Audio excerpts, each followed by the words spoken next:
What is a cross drop? A cross drop is when a fuel delivery driver like myself drops the wrong fuel into the wrong tank. I have one compartment of diesel on board. I deliver that one compartment of diesel into the premium tank. That is a cross drop, and that is also a disaster. But we'll talk more about that later. Now that we know what a cross drop is, how do we prevent it? Several ways. But my first and foremost piece of advice to you, slow down.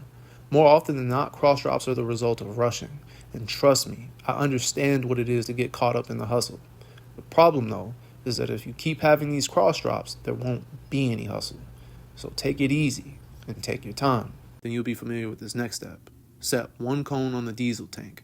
This step is pretty straightforward, so not too much on that. But after that, clearly identify all the tank covers by color. And as you pull them, leave them face up. Leaving them face up will leave the color exposed.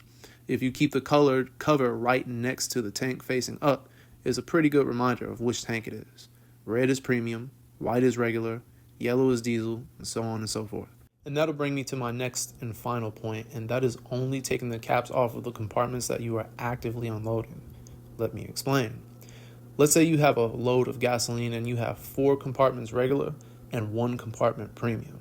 When I start unloading and I drop my premium, I take only that cap off. I start flow and then move to the next product, which is going to be my regular.